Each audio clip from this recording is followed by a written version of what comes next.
sorry. Got interrupted there. Ralph reached the elevator where he drove around behind the ashtray on a stand beside the door. He stopped and waited, tense and frightened. Outside, an owl was silent and hooted again. A sudden breeze rattled windows and banged a door. Ralph's teeth began to chatter. The dog whimpered, but the man walked straight past Ralph, pushed a button, and in a moment stepped into the elevator. Phew, thought Ralph, when the elevator door had closed on the sleepy man and his noisy dog. Maybe he better lie low for a while. In a few minutes, the elevator returned to the second floor. As the man stepped out, the little dog looked over his shoulder and spied Ralph parked behind the ashtray stand. Because the dog was a captive and he was free, Ralph could not resist sticking out his tongue and wagging his paws in his ears, a gesture he had learned from children in room 215, and one he knew was sure to arouse anger.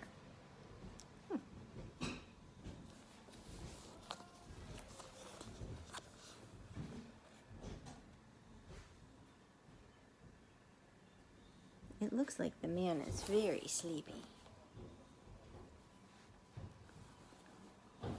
"Let me at him," barked the little terrier. "Cut it out," grumbled the man.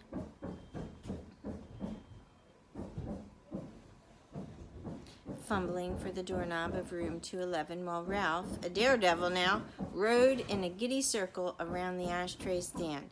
He had a feeling of cockiness he had never known before. Who said mice were timid? Ha! When the morning song of birds in the pines grew louder than the snores of the guests, and dawn slipped through the window at the end of the hall, Ralph knew it was time to return to room 215. There he was shocked to discover the door shut. Only then did he recall the draft in the night and the slam of a door. He got off the motorcycle and pounded on the door with his fist, but what sleeping boy could hear a mouse beating on a door? Ralph knew from experience that he could flatten himself out and crawl under the door of room 215, but there was no way he could get the motorcycle through the crack, not even by laying it on its side and pushing. The handlebars were too wide.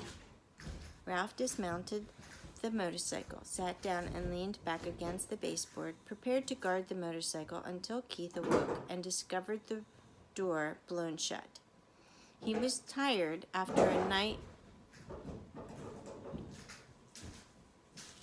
of such great excitement and full of dreams. Now that he had seen the hall, he could no longer be satisfied with room 215. It was not enough. He longed to see the rest of the world, the dining room, the kitchen, and the storeroom, and the garbage cans out back. He wanted to see where the game room was. He had been told grown-ups played games with cards and balls and paddles. He wanted to go outdoors and brave the owls to hunt for seeds. Ralph, a growing mouse who needed his rest, dozed off against the baseboard beside the motorcycle. After the experiences of this night, he would never be the same mouse again. The next thing Ralph knew, Matt, the bellboy, was standing over him. "Aren't you out pretty late?" Matt asked, causing Ralph to jump up to his feet even though he was not entirely awake. "You should have been in bed a long time ago, but I suppose you were out till all hours speeding around on that motorcycle." Ralph had seen Matt many times, but this was the first time the old man had spoken to him. He was astonished to discover they spoke the same language. Even so, Ralph stood in front of the motorcycle. Anyone who tried to take it away from him would have to fight Ralph first. "Nice little machine you got there," remarked Matt. "Kind of wish I was young enough to ride one myself. Must be fun, speeding along, making all that noise." Ralph realized that Matt was a friend. "Say," he began, "how about helping a fellow out?" "Sure," agreed Matt. "What can I do for you?" "Open that door a crack, just enough so I can ride through. I promised the boy I would park his motorcycle under the bed." "Good place," said Matt. "The maid never cleans there if she can help it." Very quietly, he turned the knob and opened the door just enough for Ralph to ride through. Ralph bumped up over the edge of the carpet, swung out around the wastebasket and the bedside table, and was about to drive under the bed when, "Eek!" screamed the boy's mother, who was standing in the doorway between 2:15 and 2:16 in her bathrobe with her hair up in rollers. "A mouse!"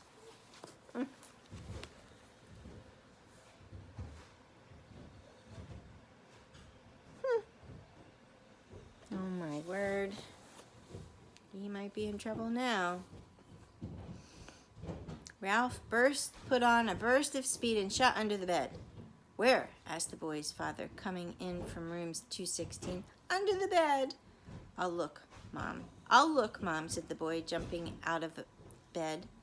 Keith's face appeared under the lifted edge of the bedspread where Ralph sat trembling on the motorcycle.